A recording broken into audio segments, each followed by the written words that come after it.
വെച്ചാൽ കേരളത്തിൽ അങ്ങോളം ഇങ്ങോളം പണിയെടുക്കുന്ന മോട്ടോർ തൊഴിലാളികൾ ഇന്ന് അവർക്ക് വേണ്ടി ശബ്ദമുയർത്താൻ ഒരു സംഘടനയും ഇല്ലാത്തൊരു സ്ഥിതിവിശേഷത്തിലാണ് നിലവിൽ ഇപ്പോൾ കേരളവും. അപ്പൊ നിങ്ങൾ ചോദിക്കും, CIT, ITC പോലുള്ള സംഘടനകൾ അവർക്ക് വേണ്ടിയല്ലേ? ആയിരുന്നു. ഒരു കാലത്ത് മോട്ടോർ തൊഴിലാളികൾക്ക് വേണ്ടി, സർവ്വ തൊഴിലാളികൾക്ക് വേണ്ടി ശബ്ദമുയർത്തിയിരുന്ന സംഘടനകൾ ഇന്ന് നിശബ്ദരായിക്കൊണ്ടിരിക്കുകയാണ്. അവരൊന്നും തൊഴിലാളികളുടെ യഥാർത്ഥ പ്രശ്നത്തിലേക്ക് ചിന്തിക്കുവാനോ അവർക്ക് വേണ്ടി ശബ്ദമുയർത്തുവാനോ ഒരു സംഘടനയും നിലവിലില്ല. ഇപ്പൊ നമുക്കറിയാം, മോട്ടോർ തൊഴിലാളി രംഗത്ത് നിരവധിയായ പ്രതിസന്ധികളുണ്ട്.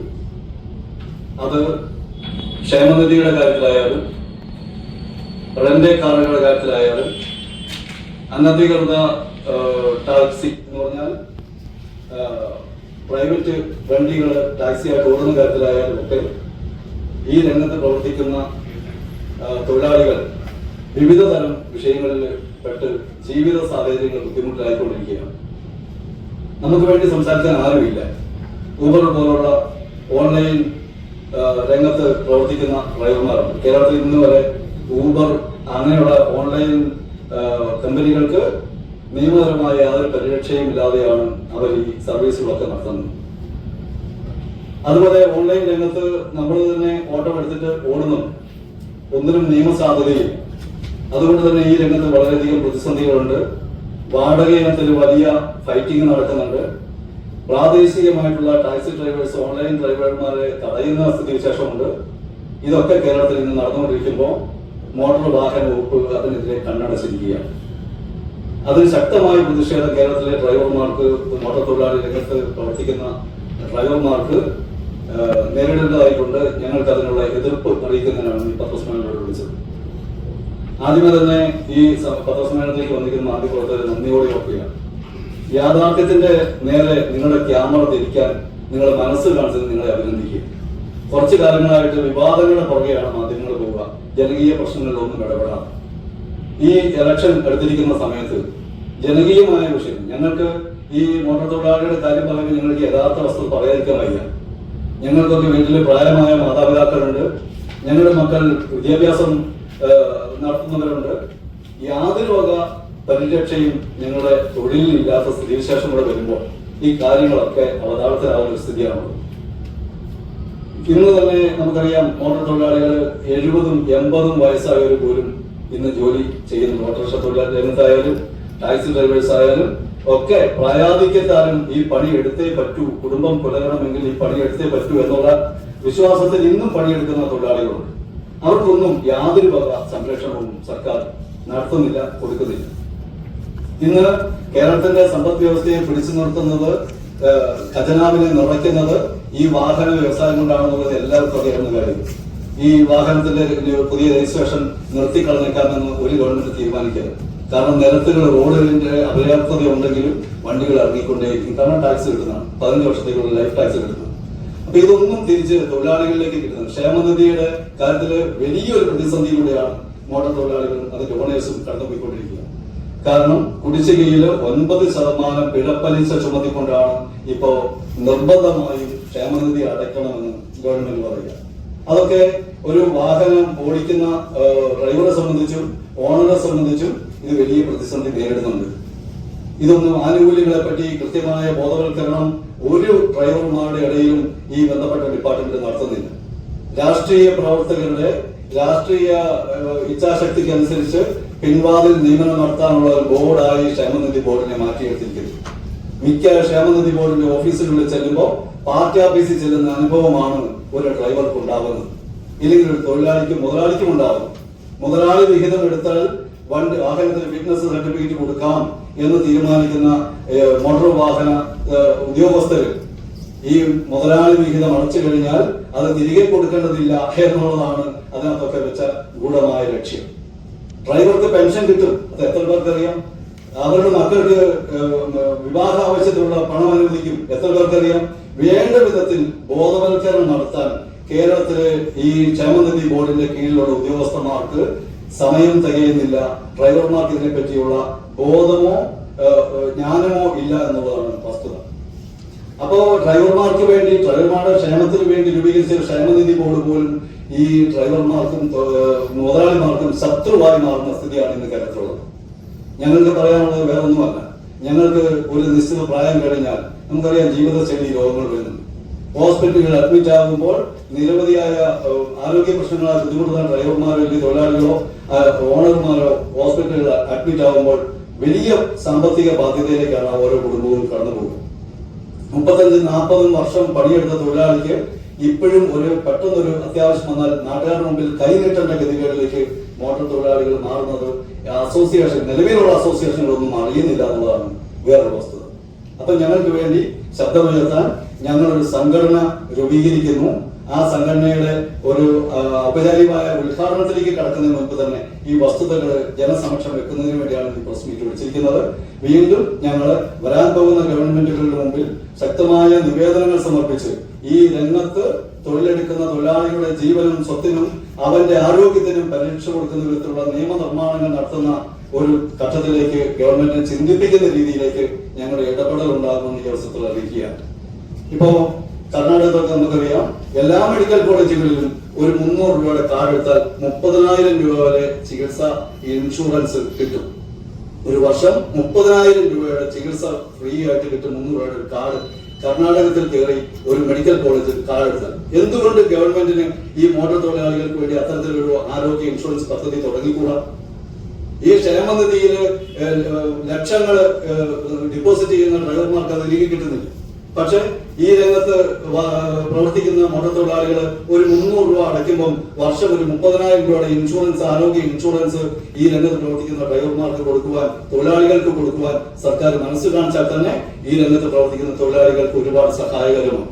അത്തരത്തിലുള്ള ജനകീയമായ ഇടപെടൽ ഈ രംഗത്തിന് പിടിച്ചു നിർത്താൻ, ഈ തൊഴിൽ മേഖലയെ പിടിച്ചു നിർത്താൻ സർക്കാരിന്റെ ഭാഗത്ത് നിന്ന് നാളെ വരുന്ന സർക്കാരായാലും നിലവിലുള്ള സർക്കാരായാലും ആര് ഭരിച്ചാലും ഈ തൊഴിലാളികൾക്ക് തൊഴിൽ സംരക്ഷിക്കുന്ന രീതിയിലുള്ള ഇടപെടൽ ഉണ്ടാവണമെന്നാണ് ഈ പ്രസ് മീറ്റിൽ ഈ കേരളത്തിനോടായിട്ട് അല്ലെങ്കിൽ കേരളത്തിനെ ഭരിക്കാൻ പോകുന്ന പുതിയ ഗവൺമെന്റിനോടായിട്ടാലും ഭരണകർത്താക്കളോട് ഞങ്ങൾക്ക് പറയാനുള്ളത് അത് മാത്രമാണ്.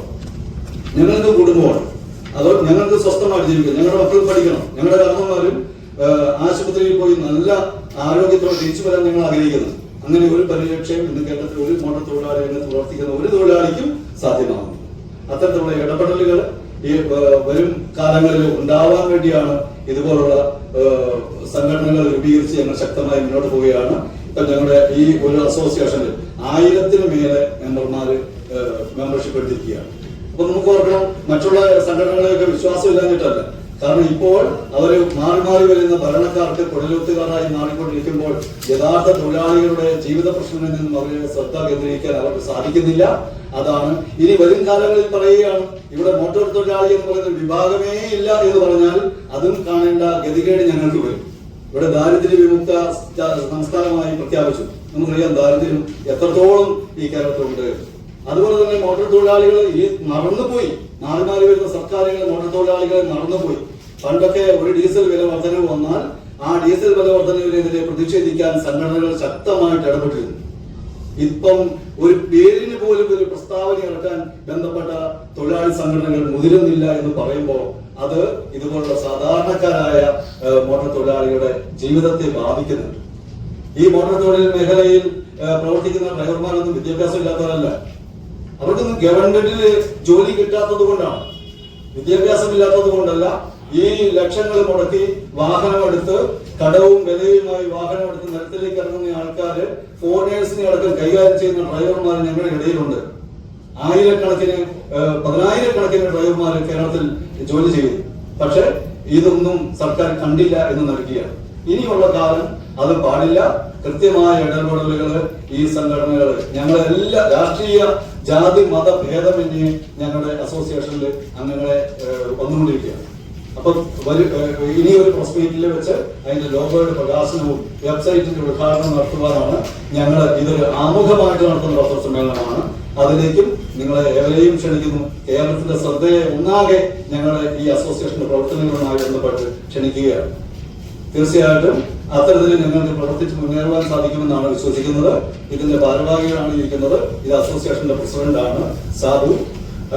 അതുപോലെ തന്നെ മറ്റു ഭാരവാഹികൾ ഇവിടെ ഉണ്ട്. കേരളത്തിൽ അങ്ങോളം ഇങ്ങോളം ഞങ്ങൾ ഈ സംഘടനയെ വ്യാപിപ്പിക്കുവാൻ ഇതിന്റെ പ്രവർത്തനങ്ങളുമായി കൂടുതൽ ഞങ്ങൾ ആരുമായിട്ട് ഫൈറ്റ് ചെയ്യാനല്ല, രാഷ്ട്രീയ ലക്ഷ്യങ്ങളൊന്നും ഇതിന്റെ പുറകിലില്ല.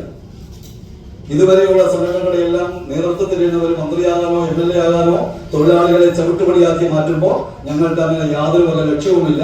ഞങ്ങളുടെ ഉന്നമനം മാത്രമാണ് ഈ സംഘടന കൊണ്ട് ഞങ്ങൾ ലക്ഷ്യം വെക്കുന്നത്.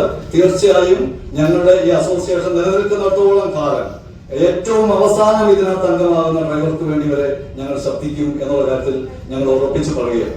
അപ്പോൾ രാഷ്ട്രീയ ജാതി മത ഭേദമന്യേ ഞങ്ങൾ തൊഴിലാളികളുടെ ഇടയിലേക്ക് ഇറങ്ങി അവർക്ക് ബോധവൽക്കരണ ക്ലാസുകൾ, ആരോഗ്യ ക്യാമ്പുകൾ, മെഡിക്കൽ ക്യാമ്പുകൾ, ഇത്തരത്തിലുള്ള പ്രവർത്തനങ്ങൾ കൂടുതലായിട്ട് ഞങ്ങൾ ആലോചിച്ച് ഞങ്ങൾ തൊഴിലാളികളുടെ ഇടയിൽ നടപ്പിലാക്കുന്നതിനും ബോധവൽക്കരണം പോലുള്ള ക്ഷേമനിധി പോലുള്ള ഈ പദ്ധതികളെ ശരിയായ രീതിയിലേക്ക് ജനങ്ങളിലേക്ക് എത്തിക്കുവാൻ വേണ്ട ഇടപെടലുകൾ ഈ സംഘടന നടത്തുമെന്ന് ഈ അവസരത്തിൽ അറിയിക്കുകയാണ്.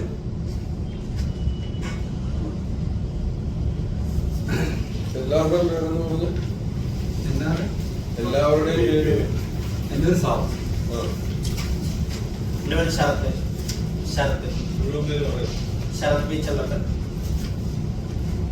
ബിനോയ് ജോസ് കണ്ണൂർ.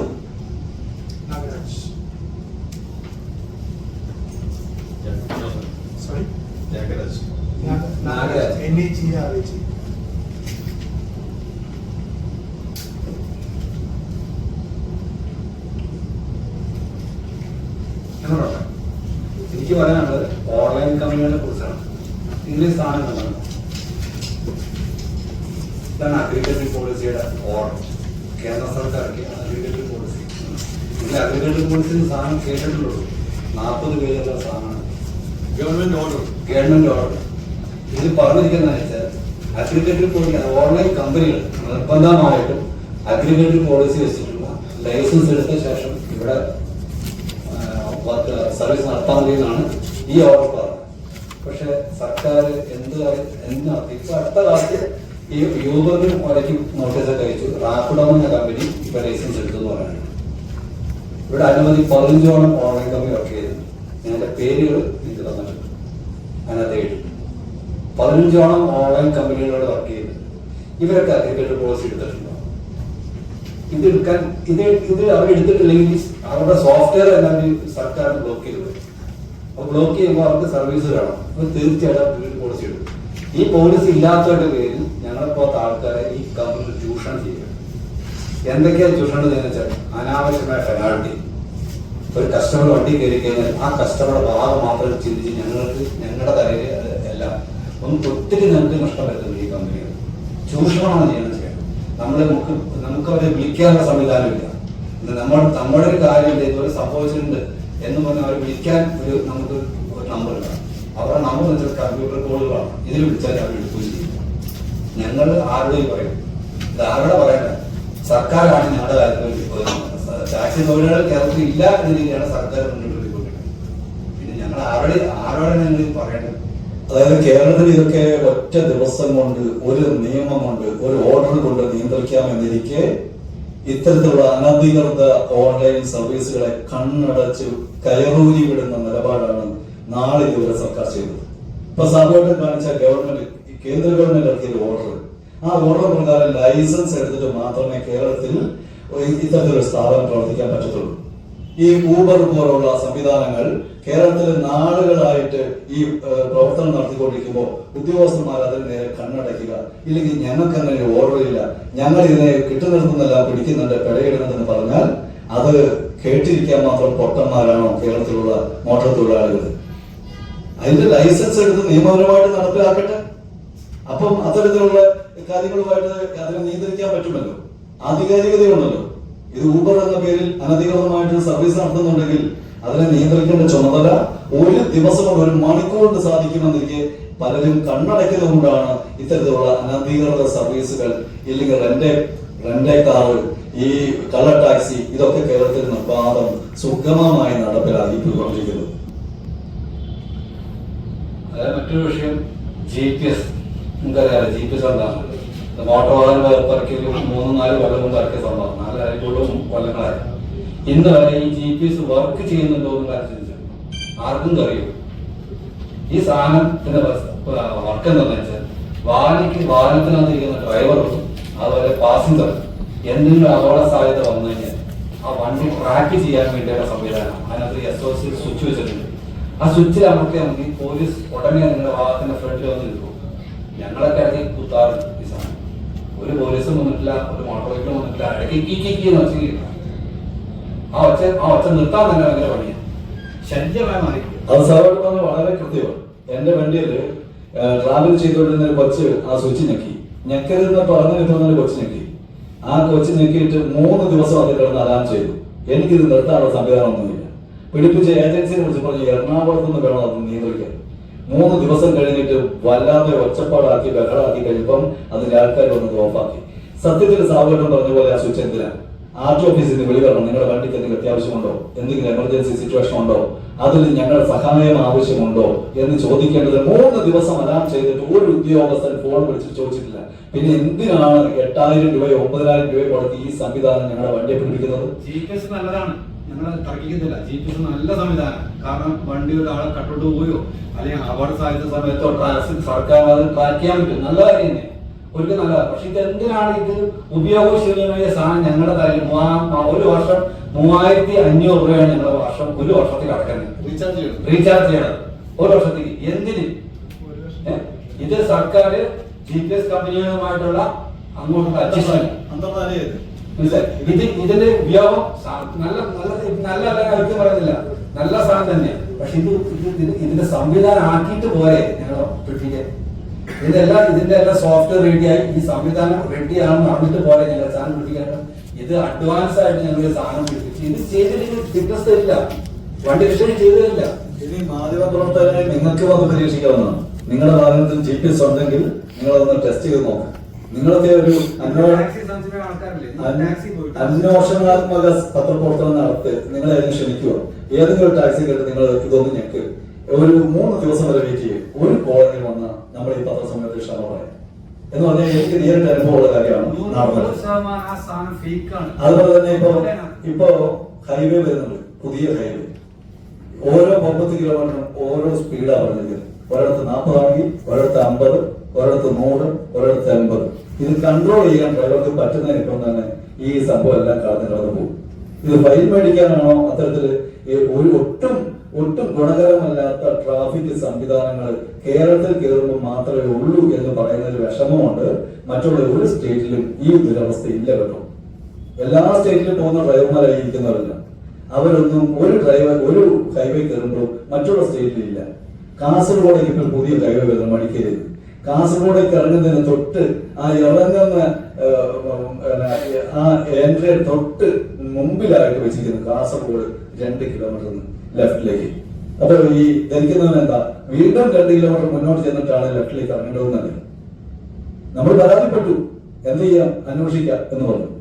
വികലമായ ട്രാഫിക് സംവിധാനങ്ങൾ ഈ കേരളത്തിന്റെ പൊതുനിരത്തിനെ ശവപ്പറമ്പുകളാക്കി മാറ്റും എന്നുള്ള കാര്യത്തിൽ യാതൊരു സംശയമില്ല. പിന്നെ വാഹനം തടയുന്ന ഒരു പ്രവണത കേരളത്തിൽ വരുന്നുണ്ട്. വാഹനം തടയുന്നത് അതായത് ഇങ്ങനത്തെ ബോർഡുകൾ അവിടുത്തെ പ്രാദേശിക ടാക്സി തൊഴിലാളികൾ ഇങ്ങനത്തെ ബോർഡുകൾ വരും. ഇവിടെ വന്ന് പിക്കപ്പ് എടുക്കാൻ പാടില്ല എന്ന് അവര് പറഞ്ഞു വെച്ചാല് ഇവിടെ വന്ന് പിക്കപ്പ് എടുക്കാൻ ഞങ്ങൾക്ക് ഈ സർക്കാരിന്റെ അനുവാദം ഇല്ലാന്ന് പറയണം. അപ്പൊ ഈ സാധനം എന്താണെന്ന് ഞാൻ ചോദിക്കുന്നത്. ഈ സാധനം പറഞ്ഞാൽ പെർമിറ്റാണ്. ഒരു ടാക്സി വാഹനം കേരളത്തിൽ എവിടെ വേണമെങ്കിലും പിക്കപ്പ് എടുക്കാനും അവർക്ക് ജീവിക്കാനും ഉപജീവനം നടത്താനുള്ള സർക്കാർ തന്ന പെർമിറ്റ്, ആ വാഹനത്തിന്റെ പെർമിറ്റാണ്. ഈ പെർമിറ്റ് പ്രകാരം കേരളത്തിന്റെ ഏത് മുക്കിലും മൂളിക്കും പോയിട്ട് ഏത് ടാക്സിക്കും പിക്കപ്പ് കൊടുക്കാം, അവരോട് ജീവിക്കുകയും ചെയ്യാം. അതിന്റെ സമ്മതപത്രമാണ് ഈ പെർമിറ്റ്. എന്നിട്ട് ഇന്നത്തെ ബോർഡുകൾ സ്ഥാപിക്കുന്നതിന് സർക്കാർ എന്ന് നടപടിയെടുത്തത്. എന്റെ വാഹനം കഴിഞ്ഞ കൊല്ലം, എന്റെ പേര് കുറിച്ചിട്ട് സാഹു, RP റോയാലിറ്റി ട്രാവൽസിന്റെ മലയാളിയാണ്. എന്റെ വാഹനം കഴിഞ്ഞ 3 വെച്ച് അടിച്ച് പൊളിച്ചു കിടക്കുന്നു. 24 ന്യൂസിലൊക്കെ വന്നിരുന്നു. ഒരു വാഹനം 3 കമ്പിൽ തകർത്ത് കളഞ്ഞു.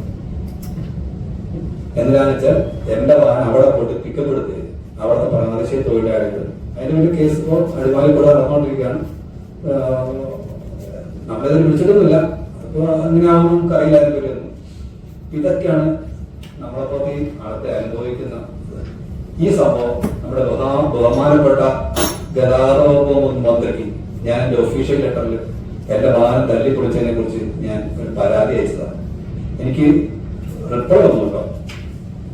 റിപ്ലൈ വന്നതെന്ന് വെച്ചാൽ അന്വേഷിച്ച് ഉടനെ നടപടിയെടുക്കാം. മന്ത്രി കണ്ടിട്ട് കൊടുക്കില്ല, എനിക്കറിയില്ല. മന്ത്രിയുടെ സെക്രട്ടറി അയക്കാതെ കാണുന്നു എനിക്ക് മെസ്സേജ് അയച്ചത്. പക്ഷെ മന്ത്രി എനിക്ക് മെസ്സേജ് ഉണ്ട് നടപടി എടുക്കാം. ഇങ്ങനത്തെ കാര്യങ്ങളാണ് നടക്കുന്നത്. ഇത് നമ്മൾ ആരെയും വിശ്വസിക്കും? ഒരു സൈഡിൽ കൂടെ പെർമിറ്റ് കൊടുക്കുക, ലോകത്ത് എവിടെ പോയി ഇന്ത്യയിൽ എവിടെ പോയി പണിയെടുക്കാനുള്ള സ്വാതന്ത്ര്യം കൊടുക്കുക, മറുവശത്തോടെ ആൾക്കാരെ വിട്ട് തല്ലിക്കുക. അത് ഒട്ടും യോജിച്ച പരിപാടിയല്ല. ഒരു ഓട്ടോറിക്ഷയാണ് ഒരു പാർക്കിംഗ് പ്ലേസ് ഉണ്ട്, അതിനൊരു ഏരിയ ഉണ്ട്, അതിനുള്ളിൽ കിടന്ന് ഓടുന്നത്. പക്ഷെ ഞങ്ങൾ ഈ ടൂറിസ്റ്റ് വാഹനങ്ങൾ അങ്ങനെ ഒരു പരിധി വെച്ചിട്ടാണ് ഞങ്ങൾക്ക് പെർമിറ്റ് തരുന്നത്. ചിന്തിക്കേണ്ട വിഷയം. ഇതില് 192A പ്രകാരം ഓൺലൈൻ ഓട്ടോകൾ സ്റ്റാൻഡിൽ പാർക്ക് ചെയ്യാൻ പാടില്ല. എന്താണ് 192A? 192A ഇതാണ്. അതിനകത്ത് പറഞ്ഞിരിക്കുന്നത് പെർമിറ്റ് ഇല്ലാതെ ഒരു ടാക്സി സർവീസ് ഒരു വാഹനം നടത്താൻ പാടുള്ളതാണ് 192A പറഞ്ഞിരിക്കുന്നത്. അപ്പൊ ഇതുമായിട്ട് ജനങ്ങളെ കബളിപ്പിച്ച് ഉണ്ടാക്കിയിരിക്കുന്ന ബോർഡുകൾ. ഇത് മാത്രമല്ല, മൂന്നാർ ക്ലബ് മഹേന്ദ്ര, അഷ്ടമണി ക്ലബ് മഹേന്ദ്ര, ഇവിടെ എറണാകുളം ചെറായ ക്ലബ് മഹേന്ദ്ര, ഇവിടെ ഒക്കെ ഉണ്ട്. ഓൺലൈൻ ടാക്സികൾക്ക് ഇവിടെ ട്രിപ്പ് എടുക്കാൻ പറ്റില്ല. ഞങ്ങൾ മനുഷ്യന്മാരല്ല, എനിക്ക് ജീവിക്കണ്ടേ?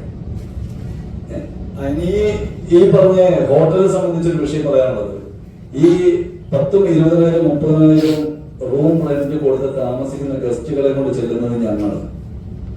ഗസ്റ്റ് അകത്തോട്ട് പോയി കയറി കഴിഞ്ഞാൽ ഡ്രൈവർക്ക് റെസ്റ്റ് റൂം ഇല്ല, വാഷ്റൂം ഇല്ല, കിടക്കേണ്ടത് വണ്ടിയില്. വാഷ്റൂമിന്റെ ആവശ്യം വന്നാൽ അവൻ നെട്ടോട്ടം ഓടിക്കൊള്ളുക. ഇവർക്ക് ഈ ലൈസൻസിന്റെ കാര്യം പറയുമ്പോൾ ഓൺലൈൻ ടാക്സിക്ക് ലൈസൻസ് വേണം, അങ്ങനെയുള്ള കാര്യങ്ങൾ ചെയ്യാൻ എന്ന് പറയുമ്പോൾ ഈ പറഞ്ഞ ടൂറിസ്റ്റ് കേന്ദ്രങ്ങൾ, അതായത് ഈ റിസോർട്ടുകൾക്ക്, ഹോട്ടലുകൾക്ക് ഒക്കെ ലൈസൻസ് കൊടുക്കുമ്പോൾ അത് കൃത്യമായിട്ട് ഇവർ സമ്മതപത്രം ഒപ്പിട്ട് കൊടുത്തിട്ടുണ്ട്. ഈ ഡ്രൈവേഴ്സിന് റെസ്റ്റ് റൂം കൊടുക്കാം, വാഷ്റൂം കൊടുക്കാം, ഈ പറഞ്ഞ അവന് വേണ്ട എല്ലാ സൗകര്യം ചെയ്തു കൊടുക്കാമെന്ന് ഒപ്പിട്ട് കൊടുത്തിട്ടാണ് ഇവർക്ക് ലൈസൻസ് കിട്ടുന്നത്. അപ്പൊ നിയമപരമായി ആ കാര്യങ്ങൾ നിറവേറ്റപ്പെടുന്നുണ്ടോ? അതേസമയം കേരളത്തിൽ മാത്രമേ ഇതുള്ളൂ പറയുമ്പോൾ ഞങ്ങൾക്ക് അപമാന ഭാരത തല കുനിയുന്നുണ്ട്, ഒരു സംശയമില്ല. കർണാടകത്തിലോട്ട് ചെന്നാല് ഈ പറഞ്ഞ റിസോർട്ടുകളിലൊക്കെ ഞങ്ങൾക്ക് റെസ്റ്റ് റൂം ഉണ്ട്, വാഷ്റൂം ഉണ്ട്. യാതൊരു ബുദ്ധിമുട്ടും അവിടെ അനുഭവിക്കുന്നില്ല. ഫോൺ ചാർജ് ചെയ്യാനുള്ള എല്ലാ സംവിധാനവും അവിടുത്തെ ഹോട്ടലുകളിലൊക്കെ ഉണ്ട്. കേരളത്തിൽ വേറെ എണ്ണാവുന്ന ഹോട്ടലുകളിൽ മാത്രമാണ് മൂന്നാർ പോലുള്ള, തേക്കടി പോലുള്ള അത്രയും വലിയ പേരുകേട്ട ടൂറിസ്റ്റ് കേന്ദ്രങ്ങളിൽ പോലും ഡ്രൈവർക്ക് റെസ്റ്റ് റൂം ഇല്ല, ഡ്രൈവർക്ക് വാഷ്റൂം ഇല്ല. എന്തൊരു ദുരവസ്ഥയാണിത്. ടൂറിസം വകുപ്പ് ഇത്ര കണ്ട് അതിജാഗ്രതയോടെ കേരളത്തെ ഡെവലപ്പ് ചെയ്യാൻ വേണ്ടി മെനക്കെട്ട് 24 മണിക്കൂറും കണ്ണു തുറന്നിരിക്കുന്നിടത്താണ് ഈ സംഭവം ഒന്നും കൂടെ ചിന്തിക്കണം. തമിഴ്നാട് പോയി കഴിഞ്ഞാല് ഊട്ടി ഒരുപാട് തണുപ്പുള്ള സ്ഥലങ്ങളാണ്. ഊട്ടി, കൊടൈക്കനാലൊക്കെ പോയി കഴിഞ്ഞാൽ ഡ്രൈവർമാർക്ക് പോയി കഴിഞ്ഞാൽ അവിടെ റൂം കിട്ടും, പുതയ്ക്കാനുള്ള ബ്ലാങ്കറ്റ്, കിടക്കാനുള്ള ബെഡ്. കേരളത്തില് ഈ പറഞ്ഞ മൂന്നാർ നമ്മുടെ കേരളത്തിലുള്ളതാണ്. തേക്കടി, വാഗമൺ, ഇവിടെയൊക്കെ പോയി കഴിഞ്ഞാൽ ഡ്രൈവർമാർ കാറിനകത്താണ്. കഴിഞ്ഞ ആഴ്ച ഒരു ഡ്രൈവർ മരിച്ചിട്ടുണ്ടായിരുന്നു. ഡ്രൈവർ മരിച്ചത് അയാൾ മരിക്കാനുള്ള കാരണം സൈലന്റ് അറ്റാക്ക്, ഉറക്കത്തിന്റെ പ്രശ്നം. ഉറങ്ങുന്ന സംവിധാനം ഇല്ല, കാറിനകത്താണ് ഉറങ്ങുന്നത്. എത്ര ദിവസം? ഒരു 10 ദിവസത്തെ പാക്കേജ് പോയ ഡ്രൈവർ അവൻ എവിടെ കിടന്ന് ഉറങ്ങും? എത്ര ദിവസം കാറിൽ കയറും? സാധാരണ നിങ്ങൾക്ക് ആർക്ക് ഒരു ദിവസം കാറിൽ ഉറങ്ങാൻ പറ്റും? കാല് മടക്കി കൂട്ടി ഉറങ്ങാൻ പറ്റും? 10 ദിവസം 15 ദിവസം പോകുന്ന ഡ്രൈവർ അവൻ എങ്ങനെ ഉറങ്ങും? വേണ്ട പാർക്കിംഗ് പ്ലേസ് ഇല്ല. ഒരു പാർക്കിംഗ് പ്ലേസ് ചിലർ കൊടുക്കൂല, പാർക്കിംഗ് പ്ലേസ് വരെ ചിലർ കൊടുക്കുന്നില്ല. അപ്പൊ ഇതിനൊക്കെ ഒരു ഭദ്ര സംവിധാനം സർക്കാർ കണ്ടെത്തണം. ഞങ്ങളുടെ അസോസിയേഷൻ ഇതിന് കൂടി ചോദ്യം ചെയ്യാൻ വേണ്ടിയാണ് ഞങ്ങളുടെ ഈ അസോസിയേഷൻ രൂപീകരിച്ചത്. നിങ്ങൾ മീഡിയക്കാർ വേണം സർക്കാരിലേക്ക് എത്തിക്കേണ്ടത്. ഈ സർക്കാരിന് ഇങ്ങനത്തെ കാര്യങ്ങൾക്ക് ഒരു നടപടിയാണ്. ഇതിനൊക്കെയല്ലേ സർക്കാർ വേണ്ടത്. 30 ബെഡ്റൂമുള്ള ഒരു ഹോട്ടലില് 30 വാഹനം ഗസ്റ്റിനെ കൊണ്ട് വന്നാൽ ആ 30 വാഹനം പാർക്ക് ചെയ്യാനുള്ള പാർക്കിംഗ് ഗ്രൗണ്ട് ഉണ്ടാവും. ഒരു ഹോട്ടലിൽ പോലും അത്ര അതില്ല. അതേസമയം കർണാടകത്തോട് കിടന്ന് നിങ്ങൾ എന്റെ കൂടി വന്നാൽ ഞങ്ങൾ കാണിച്ചു തരാം. കൂർഗിലും കോടകിലും ഒക്കെ ചെന്നാല് വലിയ ഗ്രൗണ്ടാണ്. 3 നേരം ഭക്ഷണം അടക്കം. പക്ഷെ കേരളത്തില് അങ്ങനെ സംഭവമില്ല. ഡ്രൈവർമാർ ഈ ഗസ്റ്റുകളെ അകത്തോട് സ്വീകരിച്ചു കഴിഞ്ഞാൽ പുറത്തുപോയിട്ട് അവർക്ക് ആരും കൊണ്ടുപോയി. മൂന്നാറിലൊക്കെ ഏറ്റവും വലിയ പ്രശ്നമാണ്. മെയിൻ റോഡിലാണ് വണ്ടി പാർക്ക് ചെയ്യുന്നത്.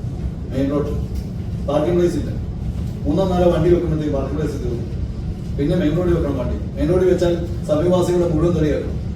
രാത്രി ഉറങ്ങുമ്പോൾ വണ്ടിക്ക് വന്ന് മുട്ടിയിട്ട് എഴുന്നേറ്റ് വണ്ടി എടുത്ത് മാറ്റുന്ന പറയും. എന്ത് ചെയ്യാൻ പറ്റും? ഗോഡ്സ് ഓൺ കൺട്രി എന്ന് വളരെ അഭിമാനത്തോടെ നമ്മൾ പറയുകയും ചെയ്യും. എനിക്ക് ക്ഷേമനിധിയുടെ ഒരു കാര്യം പറയാം.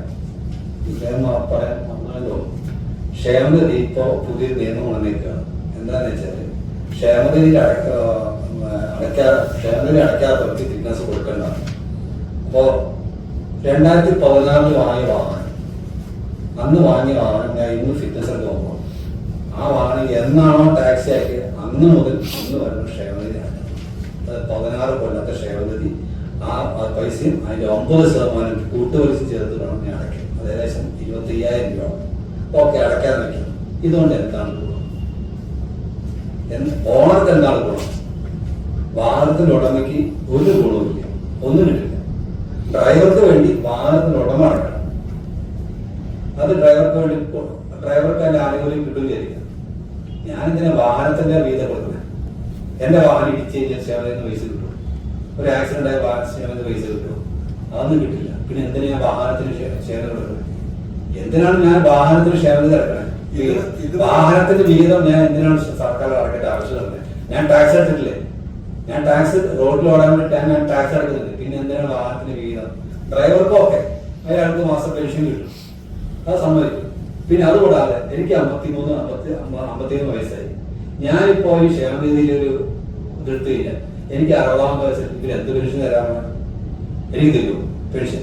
പിന്നെ ഞാൻ എന്തിനാണ് ഈ ക്ഷേമനിധി പറഞ്ഞാലും എനിക്ക് ഭാവിക്ക് ഗുണം കിട്ടുന്ന കാര്യമാണ്. അത് എനിക്ക് വേണം എടുത്താൽ പോലെ എനിക്കത് വേണ്ട എന്ന് തീരുമാനിച്ചാൽ അവകാശം എനിക്കില്ലേ? എനിക്ക് സർക്കാരിന്റെ ആനുകൂല്യം വേണ്ട എന്ന് എനിക്ക് അവകാശം എനിക്ക് പറഞ്ഞാൽ എനിക്കില്ലേ? ഞാൻ സർക്കാർ ചോദിക്കണം, എനിക്ക് അവകാശമില്ലേ? നിങ്ങളോട് നിങ്ങൾക്ക് ഒരു സംഭവം വേണ്ട എന്ന് പറഞ്ഞു കഴിഞ്ഞാൽ വേണ്ട, അത്രേ ഉള്ളൂ.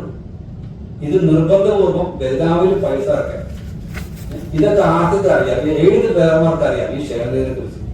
ഇപ്പൊ പുതിയതായിട്ട് ഇറങ്ങുന്ന ഡ്രൈവർമാർക്ക് എന്താ മോനെ പെർമിറ്റോ, എന്താ മോനെ ഫിറ്റ്നസോ അനുഭവമുണ്ട്, ഒന്നും അറിയില്ല. എന്ന് ഇവരെ പറഞ്ഞ് മനസ്സിലാക്കി ഒരു വാഹനം പുതിയതായിട്ട് വാങ്ങിക്കുമ്പോ അല്ലെങ്കിൽ സർക്കാർ ചെയ്യുന്ന പുതിയ വാഹനം വാങ്ങിക്കുമ്പോ ക്ഷേമനിധി അടച്ചില്ലെങ്കിൽ നിങ്ങൾക്ക് വാഹനം രജിസ്ട്രേഷൻ ചെയ്ത് തരില്ല. അപ്പൊ അവന് മനസ്സിലാവും എന്താണ് ക്ഷേമനിധി. ഇത് വാഹനം വാങ്ങിക്കുന്ന സമയത്ത് ക്ഷേമനിധിയുടെ കാര്യം പറയുകയില്ല. 15 കൊല്ലം കഴിഞ്ഞിട്ട് ഈ വാഹനം രണ്ടാമത് ടാക്സ് അടക്കപ്പെടുമ്പോഴാണ് നിങ്ങൾ ക്ഷേമനിധി അടക്കണം. ഇതുവരെ അടച്ച ക്ഷേമനിധിയുടെ ഫണ്ടൊക്കെ എവിടെയാണെന്ന് നിങ്ങളൊന്ന് പരിശോധിച്ചാൽ മനസ്സിലാവും. 4 വർഷം മുമ്പ് 700 കോടി വാദമാറ്റി ചെലവഴിച്ചു എന്നൊക്കെ കേട്ടു. എന്ന് പറഞ്ഞാൽ ഡെറ്റ് മണി, തിരിച്ചു കൊടുക്കേണ്ടാത്ത പൈസ എന്നറിയാം. ബാങ്കുകളിലൊക്കെ പോലെയുണ്ട്. ബാങ്കുകളിലൊക്കെ അവകാശികളില്ലാത്ത പണം കോടികളാണ് എന്ന് പറഞ്ഞ പോലെ ഈ ക്ഷേമനിധി ബോർഡിൽ കോടികൾ അവകാശികളില്ലാതെ കിടക്കുക. സർക്കാർ തന്നെ ക്ഷേമനിധി സ്വീകരിക്കുന്ന ഒരു ഗ്യാപ്പ് വരുത്തില്ല. എന്നിട്ട് അതുവരെ അടച്ച മുതലാളികളുടെ വിഹിതം എതിരെയോ ആവിയായിട്ട് തന്നെ പോകും. തിരിച്ചൊരിക്കലും മുതലാളിയിലേക്ക് കിട്ടിയല്ല, തൊഴിലാളിക്ക് കിട്ടിയല്ല. അപ്പൊ അതുപോലെ ഈ നിങ്ങളൊന്ന് പരിശോധിക്കണം, ഈ കേരളത്തിൽ അങ്ങോളമിങ്ങോളമുള്ള ക്ഷേമനിധി ബോർഡിന്റെ ഓഫീസുകളിൽ എത്ര സ്ഥിരം നിയമനമുണ്ട്, എത്ര താൽക്കാലിക നിയമനമുണ്ട്? സ്ഥിര നിയമനം 1-2 പേര്, ബാക്കി കമ്പനിയിൽ താൽക്കാലിക നിയമനം. അപ്പൊ എന്തിനു വേണ്ടിയിട്ടാണ് ക്ഷേമനിധി ബോർഡ്? അഴിമതിക്ക് വേണ്ടിയിട്ട് ഒരു പുതിയ ലേബൽ ഇറക്കിയേക്കുന്ന, തൊഴിലാളിക്ക് ഒരു ഉപകാരവും ഇല്ലാത്ത ഒരു ക്ഷേമനിധി ബോർഡ്. ആ കോലത്തിൽ അത് ആക്കിയതാണ്. എങ്ങനെയോ നല്ല ലക്ഷ്യം വെച്ച് തുടങ്ങിയ ഒരു പദ്ധതി അത് അങ്ങനെ നശിച്ചു.